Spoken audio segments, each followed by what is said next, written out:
Hi, folks. Welcome to another episode of Film Study. This is Ken McCusick. We have an interesting short topic for you today. Tyler Ontiveros is joining us. He wants to talk about the optimal formation for the Ravens run game. Really interesting topic, obviously, and one that we've talked about a lot on air in the shows, whether it might be pistol, it might be sidecar, or even something else. But Tyler, how you doing? I'm doing great on this Saturday morning. How are you, Ken? No complaints here, and we're getting through with probably some audio issues that we're hoping will resolve themselves as the show moves on. Always a dangerous thing, but we go back to 2019. The Ravens used a lot of pistol formation in the early Jackson years. I think they ran about 46% pistol in 2019, which was probably an NFL record at the time. I've suggested that the pistol formation might be a way to get the play action game going. But talk about, you brought up this topic. What's important? What do you think are the important factors in deciding what's the optimal run formation for the Ravens? Yeah, Ken. It's actually some of that commentary that you had regarding your preference for the inclusion or, the increase of the use of the pistol to kind of jumpstart the QB option game specifically. Because it was okay, not exceptional in the first 2 weeks of the season. We're 0-2. And I messaged you following the Cowboys game on this topic. And essentially, I sent you a message on Reddit because I specifically disagreed with this point. I thought the preferable formation would be the shotgun. I had a couple of notes regarding essentially the framework to consider when making this decision on, running out of the pistol compared to, running out of the shotgun. And when you say shotgun, yeah. So I just thought it was a relevant topic. You mean sidecar out of shotgun? Sidecar out of shotgun. Yep. Okay. Specifically as it relates, yeah. So formation preferences as it relates specifically to jump-starting the QB option run game. Okay. And I think the primary, the primary two that we would look at would be the early Jackson years pistol versus the I would say the intermediate Jackson years out of the shotgun, both coordinated by Greg Rowe. Okay. And I think calling that sidecar because they're both run out of shotgun. Sidecar, yeah. Shotgun also, yeah. Okay. Yeah. All right. Sidecar versus the pistol. All right. So now we saw what happened in 18 and 19, big years. How about what made the 2020 version better, or maybe what is it about the personnel currently that the Ravens have which would change the decision? Yeah, and I think the latter phrasing is the most relevant, right? As far as I don't necessarily say that one is preferable to the other, but what is preferable to the other based on the comparative skills of your personnel. And, essentially the three ways that the factors that should go into the decision making is, what is the comparative skill of Lamar as an inside versus outside runner? What is the comparative skill of the line in blocking for either scheme? And then, what is the comparative skill of our running backs at the time as an inside versus an outside runner? And, early on when you have, Gus is the perfect inside running back, short, stout, stocky, he wins the leverage battle, and I think we saw that as soon as Lamar came in. Gus Edwards just, became a star at that running back position. He's perfect to keep the ball on those dives on the A gap, the B gap as an inside runner. And I think that Derrick Henry, his skill set more lends itself to be an edge runner compared to, running H-back dive on the A gap or the B gap. And of course, I sound really foolish making this argument now, today, after the Buffalo game. And I felt great about my position. And then the very first play from scrimmage, we run out of the pistol. He runs off the B gap, 87 yards, touchdown. And but I don't know that my position has really changed a great deal. I do think Derrick Henry still is best as an off tackle runner compared to a runner in an A or a B gap, which I think where most of his carries would come in the pistol formation. That's one great point about Henry is that when you run him off tackle, you have the better chance to make the first contact from a smaller defender. And that's always good with Henry. In fact, in the 87-yard run, he wasn't touched at all. That was 87 yards prior to contact on that run, Yeah. which is just one of the amazing things about it. I marvel over compared to all other runs in Ravens history. It was, it was a beautiful run. You had that little trap from Ricard. Rosengarten gets inside leverage on that end. Andrews goes up to the safety, and then was it a corner or a safety who's setting the edge, and he's set like a step outside of Rosengarten, maybe 4 yards back, and he's like, "Oh, I'm going to turn it inside." And by the time he's going to come in and plug the hole, he has no chance. He has to flip his hips, and Henry's a mile away from him. It was just beautifully blocked. Fa'alele gets that down block on the seal there on that second defensive tackle, and it was a dream. But and again, I want to circle back really quickly to my phrasing, which was deliberate, of what is he comparatively better at, right?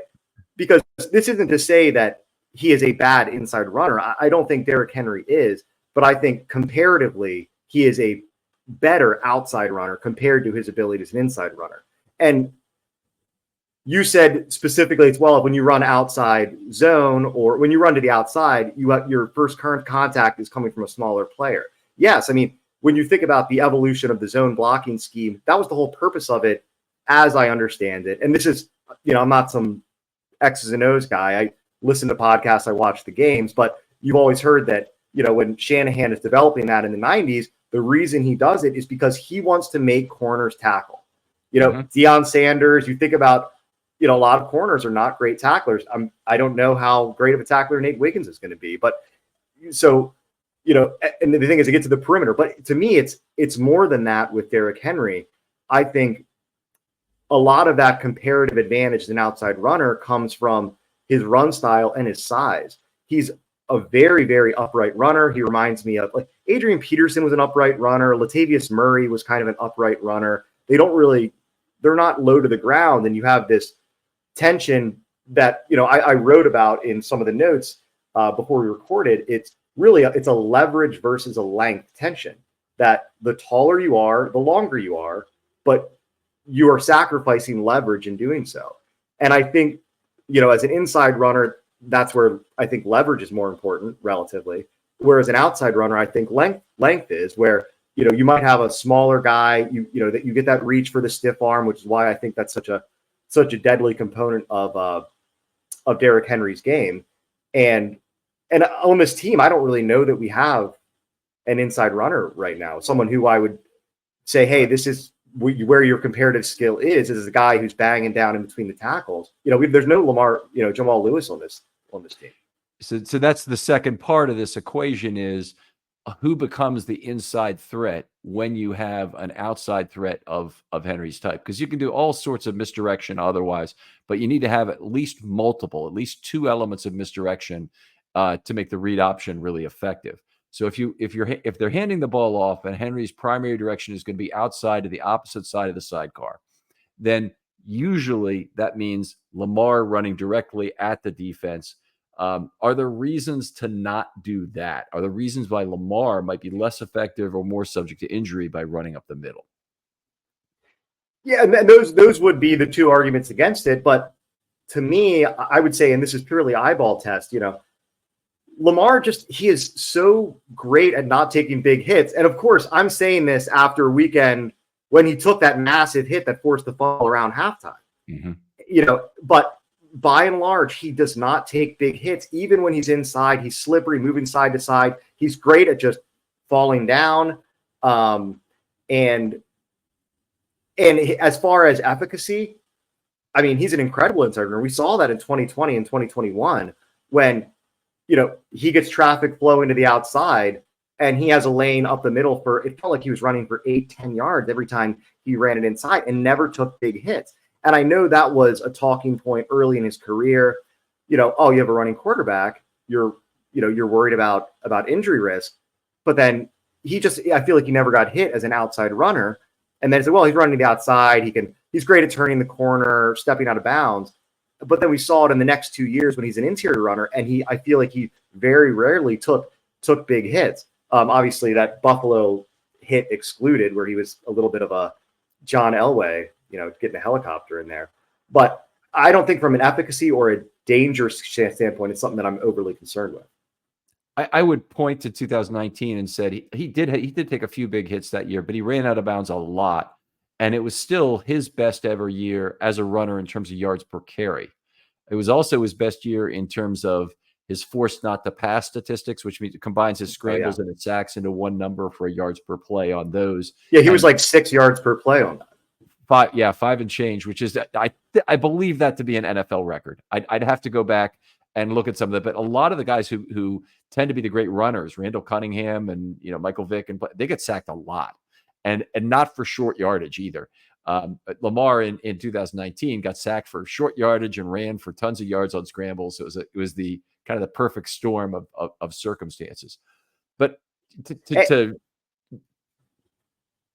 oh no, and and early on in his career, just as an outside runner, he was so electric. And I think another benefit that I think we have now is he's so much more evolved as a passer. I think the threat of the play action QB option game is better when it's out of sidecar because he has a full field read as opposed, he would have an option to run it backside, front side, in the middle. If he's, putting, it's almost like an RPO. It reminds me, he's putting the ball in the running back's gut. He's running outside.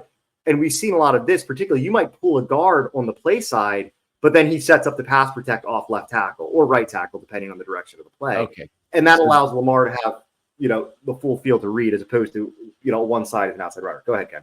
Okay. Very, very much agree with that point, by the way, the full field read. I think you get a less effective fake when you have a forward facing fake as opposed to turn your back play action.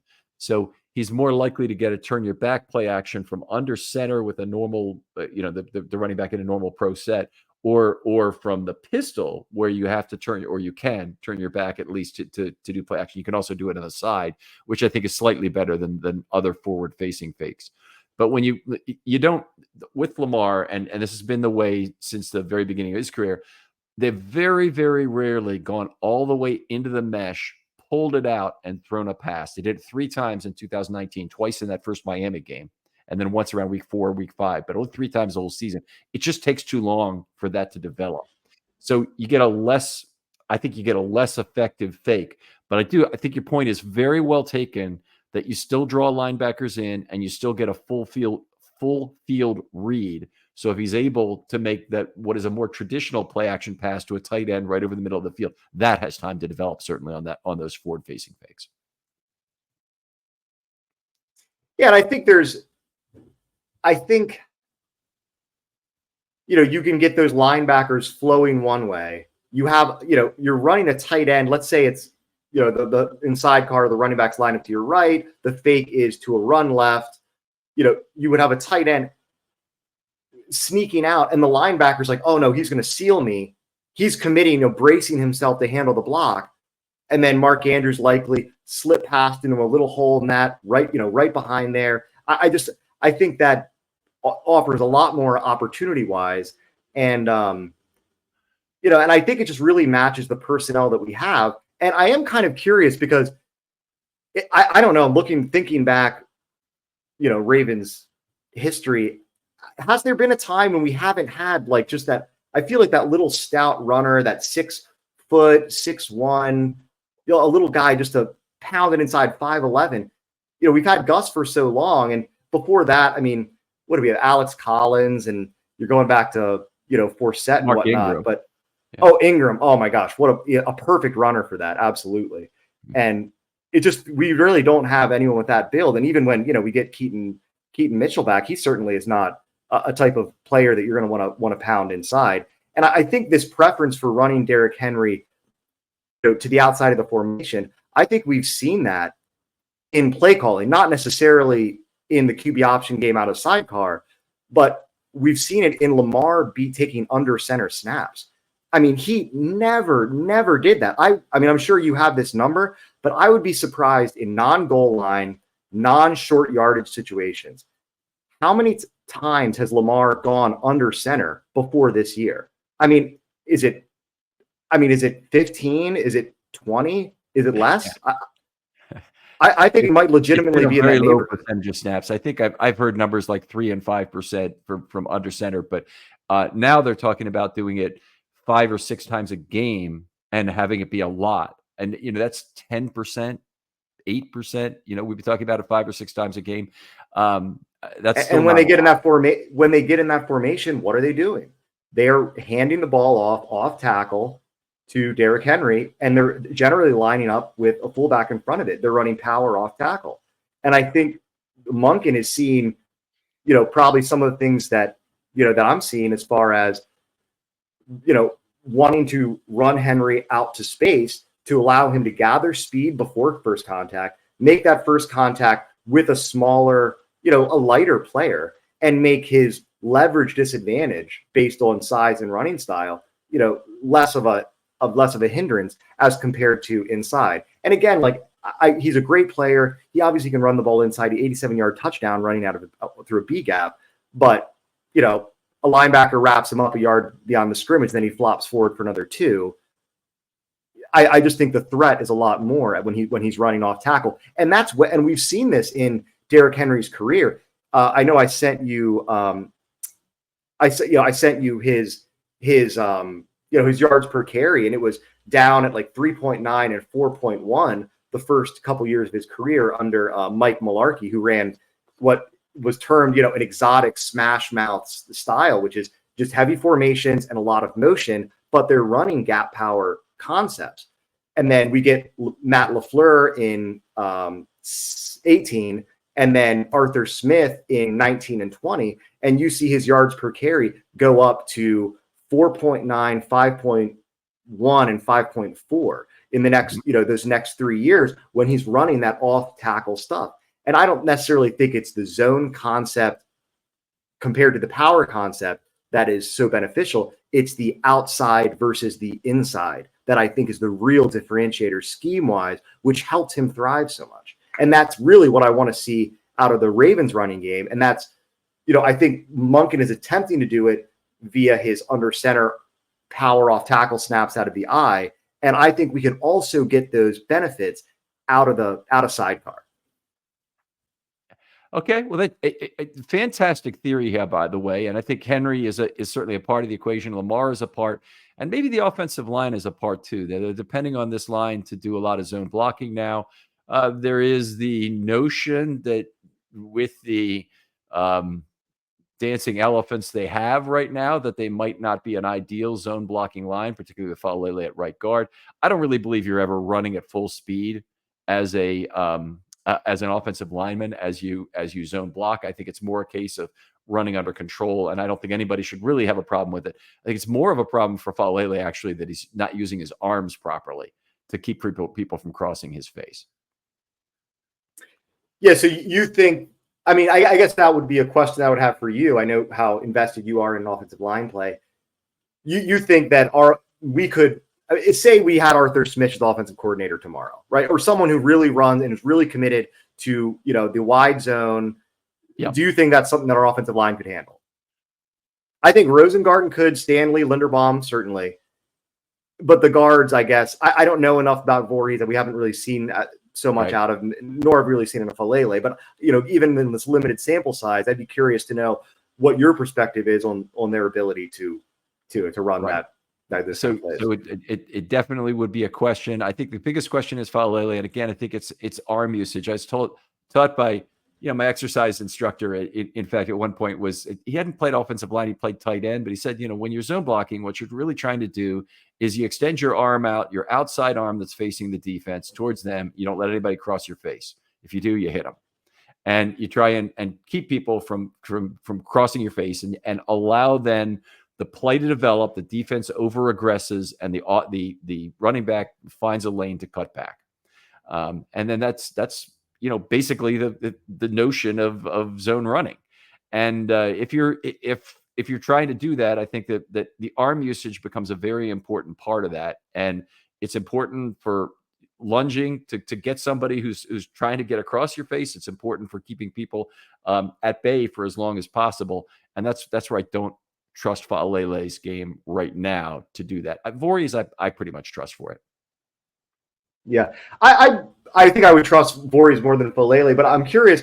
One of the complaints that you've made about Filele, specifically as it relates to his hand usage, is that he does not operate his arms independently. But in a zone formation, it's not like I'm not going to have, both. He's off my left shoulder. Yeah, you're right. That's not an issue in that. So I almost implicitly intrinsically will use my arms independently, in that my left arm will operate independent of my right. I wonder if that would be a good type of play for him to break his habit of symmetrical hand usage. That's interesting, because that's a huge problem with pass blocking, by the way, and that's a huge problem with straight ahead power run blocking. Is you really want independent hand usage, but more in pass blocking where the defender is really has to be the aggressor, has to try and get by you in order to impact the quarterback. You really don't want to be using both flippers at the same time. Okay, you want to have the ability to make the save with one flipper one, flipper two kind of thing. And that's where I want to see them stab, really have a directed stab that goes to the armpit and whatnot. And Falele's not there yet. He really does. That's the weakest part of his game, is he does not use his arms well. And you're right. His zone play, I really don't think it's an issue, because you really only do use one arm primarily to do your thing. So the two flipper weakness, it wouldn't show up as much. Yeah. I mean, I do say it kind of tongue in cheek, just this, if that, maybe we'll run some zone just to break his arm use symmetry. But I think in seeing Filele, he bends at the waist a lot. He plays a little more upright than he should. And part of that, I think, is a little bit of that leverage versus length, tension that we've talked about with Henry. Is he's so tall and long, he's always losing these leverage battles. And I feel like he plays kind of upright. And when I see him get beat, and it's unfair. Like, you look at his worst snaps, but when I see him beat, I feel like he's always bent at the wrist, his waist rather, and his weight is forward of his base. And I wonder if he's a little lungy with his hands. That may be the reason why he doesn't, is he knows his own body and his own bend, and he's not able to really bend properly at the knees and in the lower body to set himself up for good stab moves. And so he has to be more of a reactive lineman. And by the way, I've had Michael Crawford on the show. He talks about, he says there's schools of thought both ways. There's offensive line coaches who will tell you be a reactive guy. I first of all, I think probably if there are schools of thought that go both ways, that probably the best is some mix of the two. Because you want to be throwing a changeup and a fastball and a curveball and all that. You don't want to have one particular move you go to that the defensive lineman knows what's coming. But anyway, this has been a fascinating conversation about this. I'm going to have you on again, hopefully sometime where we get our sound quality a little better. But I hope for the listeners here, you get a good chance to hear what Tyler is saying, because it's some very interesting ideas about this. But tell folks if they want to talk football with you online, where can they? Oh, man. Well, honestly, I don't really have an online presence. I have a Facebook from when it first came out. That's Tyler Oliveros. But I have a LinkedIn. I don't have Twitter. I don't have Instagram. So I guess if you want to find me on Facebook, Tyler Oliveros in Richmond, Virginia. Reddit? Oh yeah, I have a Reddit. It's it's Specialist Radish, which is just one of those randomly assigned ones. I didn't know you could choose a name. I only got on there because I was trying to find a way to watch. It's fun. I was driving to Indiana to my wife's family's for Christmas, and I wanted to watch the Ravens-Browns game in 19, and they were playing during the drive. And I was like, oh no, I have to find a way. And someone said, oh, on Reddit, you can find, all the places to watch, through a VPN or something to watch the game. So I created a Reddit on the drive out, and never actually was able to. I watched that game because I was actually in the area that it was broadcast locally. But so I ended up not using it for that. But I kept it on. And I think the Ravens community on Reddit is, it's a lot of fun. There's guys in there really care about surprising each other with pictures of Buck Allen for whatever reason. And and there's a pretty, I would say, diverse communication. But yeah, if you want to find Specialist Radish on there, that's my Reddit handle or name. So That's All right, it. very good, Tyler. Other folks out there, if you'd like to be on a Film Study Short, hit me up. DMs are always open on Twitter. Love to hear what you think about this episode when it comes out. Respond if you would there on Twitter, and we'll let Tyler know, because he doesn't have a Twitter account, how well he's done. Tyler, thanks again for coming on. All right, thank you, Ken. I appreciate it. And we'll talk to you next time on Film Study.